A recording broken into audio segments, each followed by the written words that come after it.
여러분 안녕하세요. 쿠게스예요. 잘 지내시죠? 얼마 전에 한 기업의 대표님과 브랜드의 마케팅에 대해서 이야기를 나눈 적이 있어요. 근데 그분이 그러시더라고요. 10대가 사라졌다고. 네, 소셜미디어 플랫폼에서 마케팅을 했는데 생각보다 10대들의 유입이 안 되었다고요. 그분이 저한테 물어보시더라고요. 도대체 10대들은 요새 무슨 플랫폼에 모여있냐고. 제가 느끼기에도 확실히 예전에 비해서 젊은 세대들이 페이스북과 같은 기존 소셜미디어 플랫폼에서 머무는 시간이 줄어들고 있는 것 같습니다. 통계를 봐도 이 이야기는 사실인 것 같아요. 2019년 조사 결과에 따르면 젊은 세대가 기존의 소셜미디어 플랫폼에서 보내는 시간은 감소하거나 혹은 늘어나긴 했어도 그 성장세가 많이 둔화되었습니다. 아이러니하게도 사람들이 온라인에 머무는 시간은 점점 늘고 있어요. 하지만 페이스북과 같은 기존 소셜미디어 플랫폼에서 젊은 세대들이 머무는 시간은 줄어들고 있죠. 왜 이런 변화가 일어나고 있을까요? 기존 소셜미디어 플랫폼을 떠난 젊은 세대들은 지금 어디에 모여서 무엇을 하고 있을까요? 오늘은 집 나간 Z세대와 밀레니얼이 지금 어디에 있고 그들은 무엇을 하며 놀고 있는지 알아보도록 하겠습니다.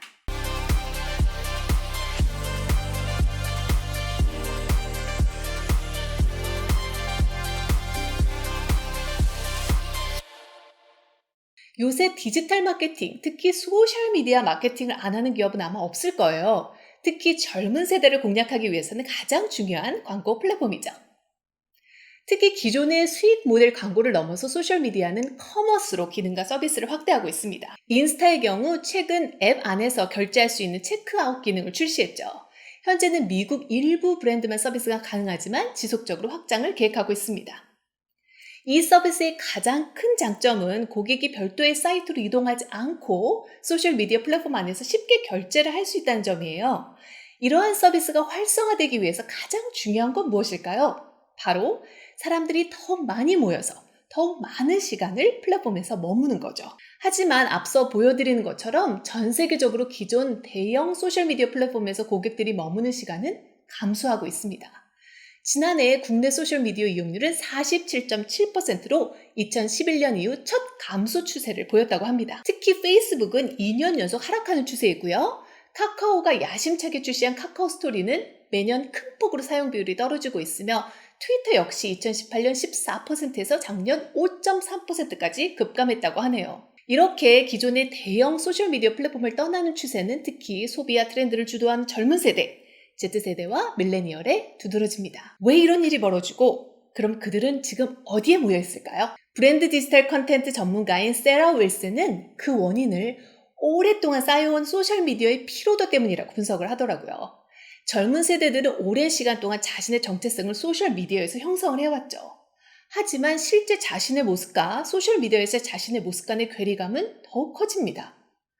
또한 사생활을 중시하는 젊은 세대에게 부모님, 직장 상사와 연결된 소셜미디어는 더 이상 편하게 즐길 수 있는 공간이 아닌 거죠. 그러기에 그들은 좀 더 폐쇄적이고 또 자기 자신을 있는 그대로 보여줄 수 있는 새로운 디지털 공간이 필요하게 된 겁니다. 우리 한 가지 예를 볼까요?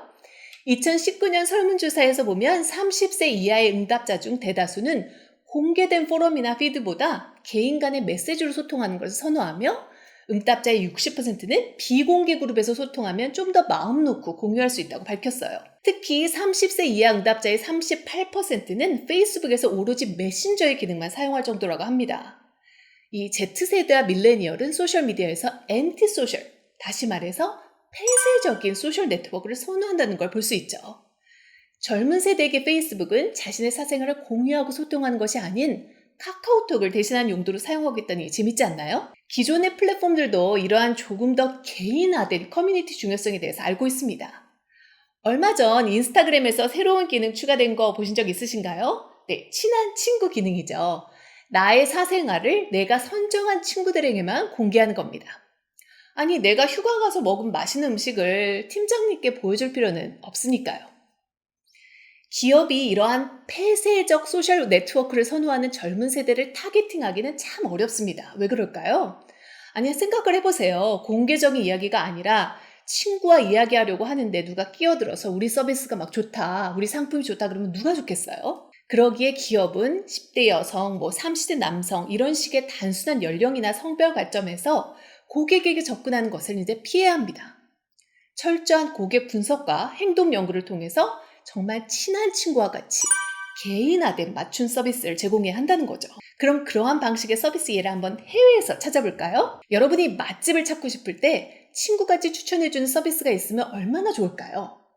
네, 미국의 젊은 세대의 미식가들 사이에서 인기가 많은 이 식당 리뷰 사이트에서는 마치 친구가 식당을 소개해 주듯이 텍스렉스라는 서비스를 통해 문자 메시지 같이 좀 더 개인화된 서비스를 제공합니다. 마치 내 친구가 나에게 알려주는 것처럼요. 예를 들어 이 근처에서 점심을 먹기 좋은 스시집은 어디야? 혹은 나 저녁에 출장지에서 타코 먹고 싶은데 추천할 만한 곳이 있을까? 라고 질문을 입력하면 식당 그냥 리스트가 아니라 고객의 정보를 종합적으로 비교 분석해 최적화된 서비스를 문자 메시지 형태로 보내주는 거죠. 하지만 이렇게 친구와 같은 서비스를 제공하기 위해서 얼마나 많은 정보와 분석이 필요할까요? 참 쉽지 않은 일이죠. 젊은 세대의 또 다른 특징이 있습니다. 바로 그들은 하나의 플랫폼만 사용하진 않는다는 건데요.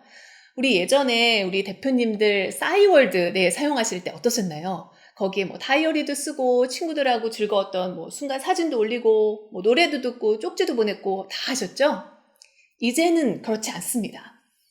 이제 어렸을 때부터 인터넷과 모바일 환경에 익숙한 우리 젊은 세대들은 자신의 목적에 최적화된 플랫폼을 찾는 것이 어렵지 않아요. 뭐 이미지를 검색하고 싶다? 그럼 인스타로 가고요. 정보를 검색하고 싶다? 이러면 유튜브를 갑니다. 이제 학생들은 뭐 숙제 자료를 찾을 때 네이버가 아닌 유튜브를 더 많이 사용한다고 하네요. 또 관심사가 비슷한 사람끼리 모일 때는 커뮤니티나 카페에 모이죠. 그럼 우리는 이러한 트렌드에 어떻게 대응해야 할까요?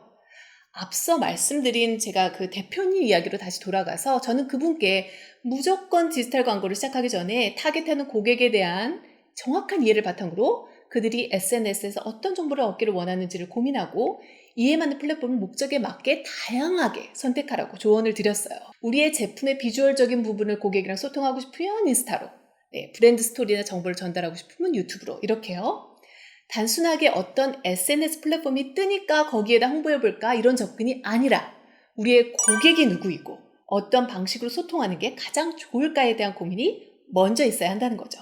마지막으로 젊은 세대가 소셜미디어를 사용하는 특징은 단순한 소통보다는 취미와 관심사를 중심으로 모이기 위해 소셜미디어를 이용하고 있다는 겁니다.